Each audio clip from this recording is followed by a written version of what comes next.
Hello everyone, welcome to Donna's vlog. It's all about computer literacy. Getting started with computers. First, what is a computer? A computer is a digital electronic machine that can be programmed to carry out sequences of arithmetic or logical operations automatically. Modern computers can perform generic sets of operations known as programs. These programs enable computers to perform a wide range of tasks.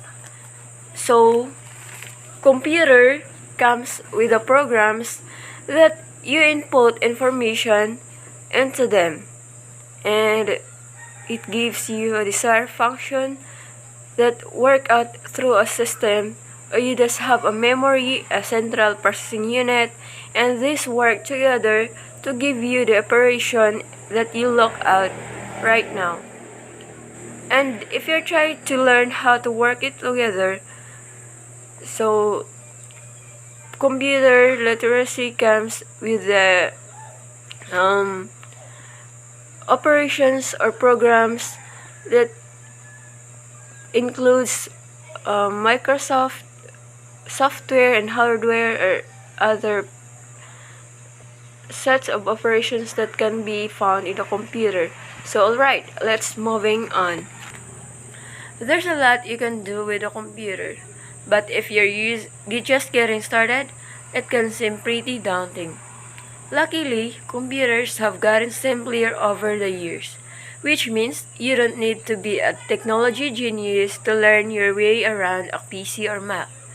From setting up your new computer to safely browsing in the internet and installing your favorite programs, this presentation will teach you the basics of using a Windows or Mac OS computer. First is getting started to set up your computer. If you're setting up a new desktop computer, there are a few steps you will need to go through before you can start using it.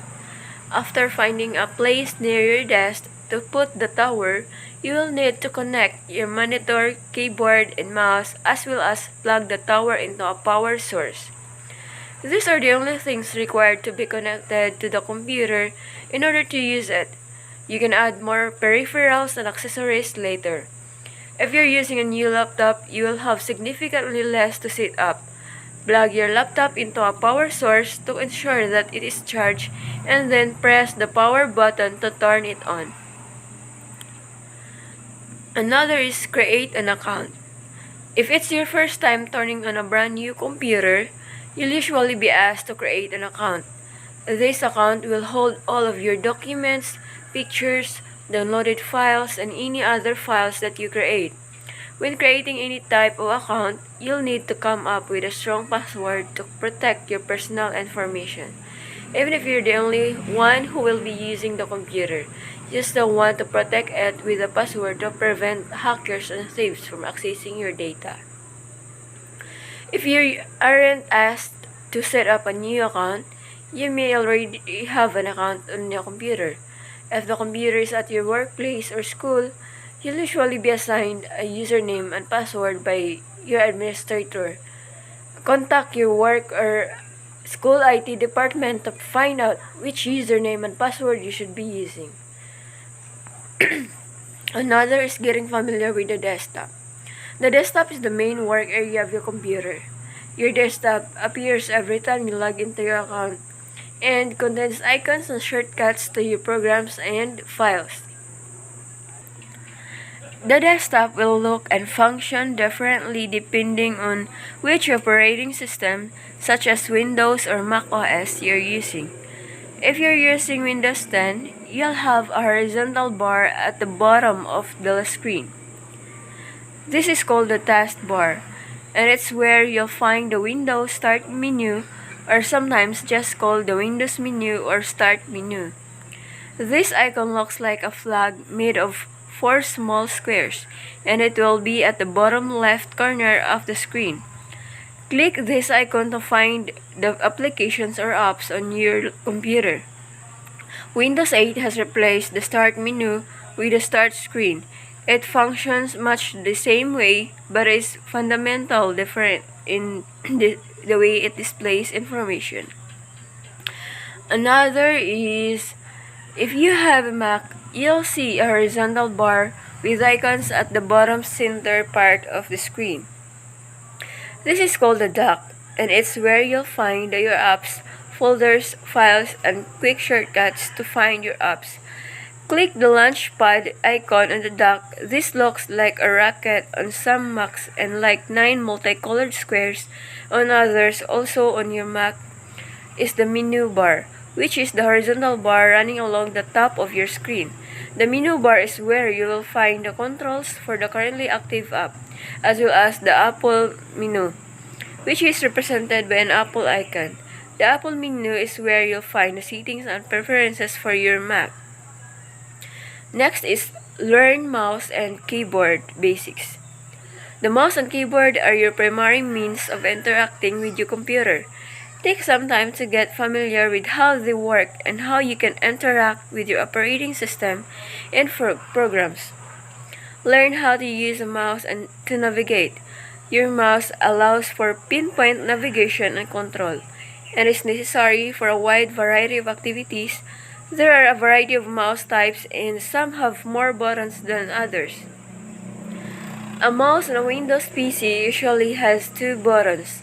The left button is your primary mouse button, while the right mouse button generally opens menus and features. You'll usually need to double-click or click twice quickly to open files and folders. A mouse in a Mac tends to have only one button. If you are used to using Windows and switching to a Mac, this may be confusing, especially when you're told you need to right-click or something to right-click on a Mac. You'll press and hold the Command K as you click your mouse button. If you're using a laptop that has a trackpad or a finger-controlled mouse rather than a separate mouse, you can move the cursor around by dragging your finger on the pad. Some trackpads have separate buttons you can click, while others don't appear to have buttons at all. On a trackpad, you'll usually click by double tapping or by pressing hard enough to click the entire pad with one finger. Another is to open an application. Even if you built your computer yourself, there will be some pre-installed applications and utilities that you can use without having to install anything new. If you are using Windows, click the Windows Start menu, or that's the Windows icon at the bottom left corner, to browse through your available programs.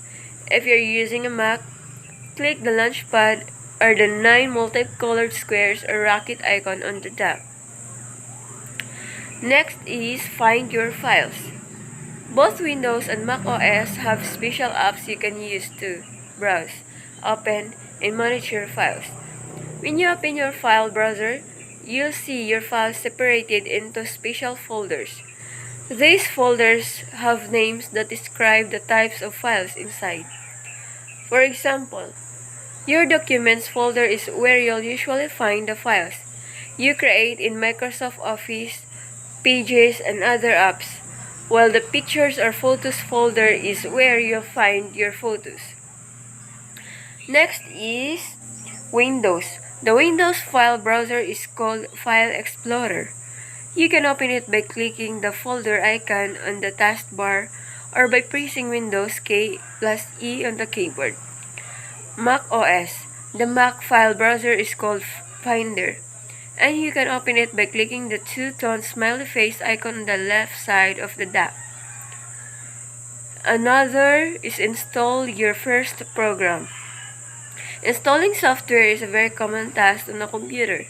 No matter what kind of computer you are using, the process is usually very straightforward, as most installers give clear instructions for each step.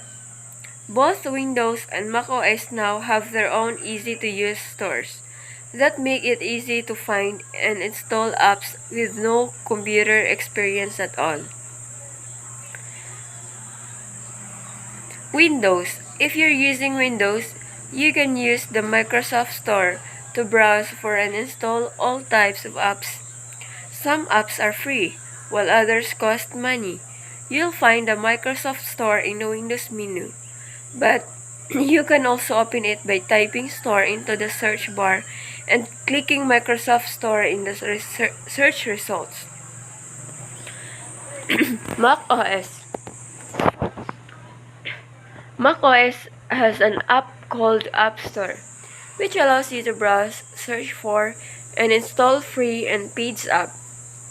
Click the blue icon with a white A on the dock to open the App Store. Once you learn about using your computer, you can start installing apps from places outside of the Microsoft Store and App Store. Both Windows and Mac OS have their own unique apps, and installing those apps is a little different on each operating system. So that's all, and thank you for watching.